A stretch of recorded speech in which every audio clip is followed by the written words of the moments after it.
I'm Adrian. And I'm Alex. We're from Northlane. And you're watching Moshcam.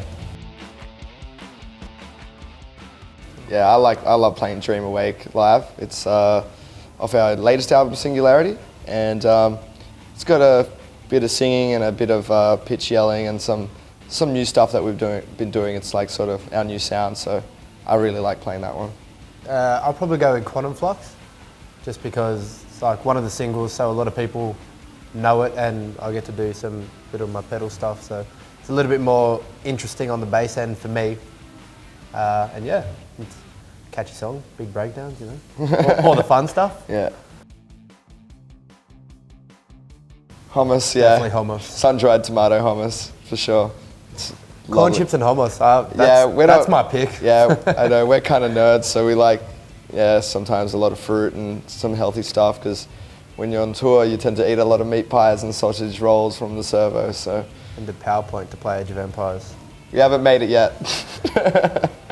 Tonight's hummus is awesome. Yeah? Yeah, I like it. Man, last 2 nights we had sun-dried tomato hummus. Now we just got regular hummus, so it's just like, you know, to each their own, right? To each their own.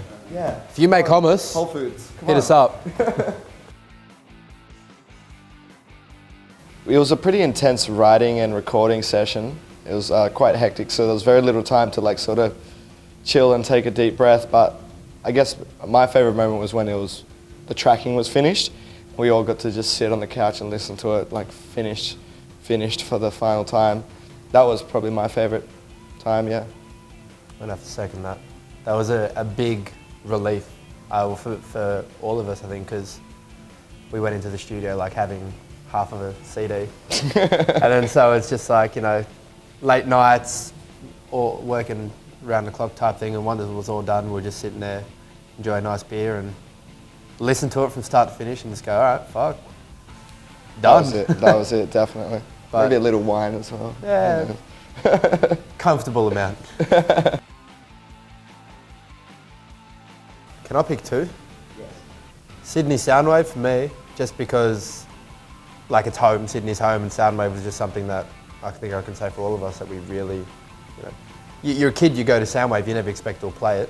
But then we were also clashing with Crossfaith from Japan and Memphis Mayfire from the States. So, two very good bands. Yeah, when you're playing with, like when you're clashing with big names like that and you still see a couple thousand people at your stage, you know, starting pits before we even started playing, we're just like, all right. Yeah, that was sick. This is going to be good. Yeah, it was awesome. And probably like when we played Toronto in Canada for the first time. Yeah, that was sick. It was probably the biggest crowd on that tour, and it's where people, like when you saw that you had fans there, so like seeing fans on the other side of the world was awesome. I have nothing to add to that. That's exactly what I would have said, for sure. When I saw kids screaming our lyrics like on the other side of the world, that was definitely a very special moment, for sure. What do you do? I don't even know what you do. I usually kind of just walk around in my own little world and just go, yeah, you're going to kill it. Just kind of psych myself up. Because like we've been playing for a while, but I still get nervous playing shows like this, and you know, when you play before Carnival, you're going to get nervous. Totally. But yeah, that's it, stretch, kind of just psych myself out and make sure I'm in the zone. Yeah, you know, do my vocal warm-ups, do a little bit of stretching as well. If I have time, I like to meditate a little bit, just a little bit, you know, just pretty much do what Milo does, just get in the zone, you know, remind myself that I got nothing to worry about and that I just got to go out there and do what I do best and not even think about it, because that's really it, you know. If you want to kill it, you can't be worried. You just be, don't do, you know. That's who you are, and that's where I am, and just got to do my job, you know. It's not going to be a good show if there's no corn chips and hummus. Like, yeah. Straight off the bat, you walk into a dressing room, there's hummus. Don't need to psych yourself out. Gonna be a good show. Right there. Get your dick out, for sure. I laughed hard when I heard that one for the first time. That was hilarious. I'm pretty sure it was a girl. It might have been a manly girl, but oh well.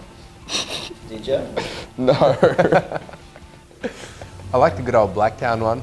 Just it's a nice old joke from when we first started playing like local shows, it's where we're from type thing. So It was just like a thing when people yell out in stupid voices like Blacktown and... Because we're from the West, you know, so.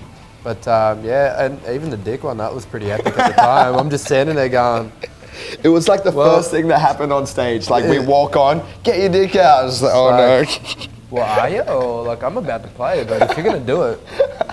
Come on, Adrian. I got a guitar that can hide me. Like the mic stand it's a bit skinny, but... Yeah, definitely not enough. Do you want to say it or do you want me to say it? Yeah, that's Canada, right? Yeah. The first time we went to Canada, well, not many people know that the first 48 hours that we spent in Canada was actually some of the most stressful moments of our entire lives. Well, at least half of the band's lives.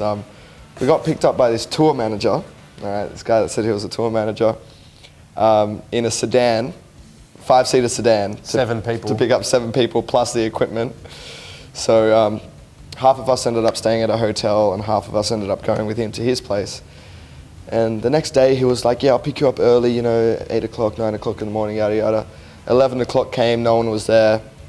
2 o'clock came, no one was there. The boys ended up having to check out of the hotel and staying at a supermarket with all the gear, stuff like that, like a mall.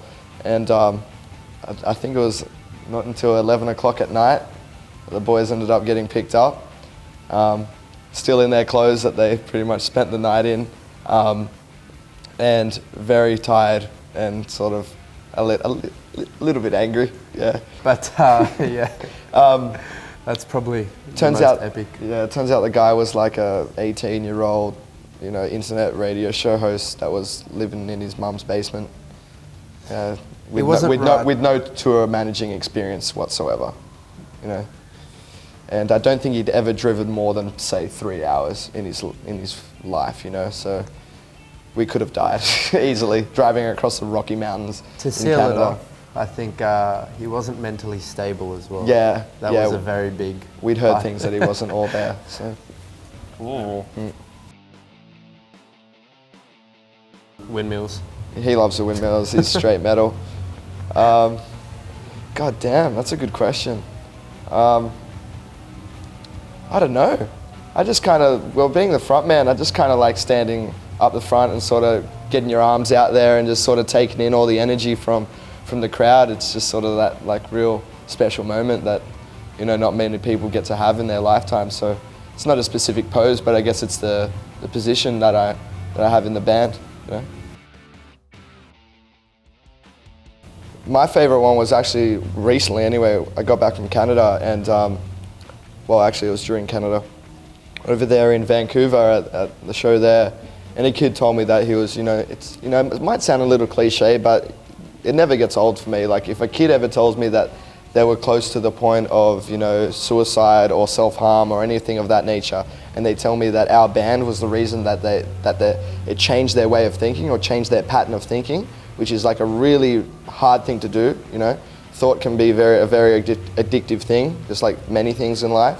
And if you can change people's pattern, their thought pattern that way, there's nothing more meaningful for me in my life than being able to, you know, touch people so deeply in their minds and in their hearts and really get them to, you know, change the way they think about their life and things like that. So definitely, that was definitely powerful for me, powerful moment.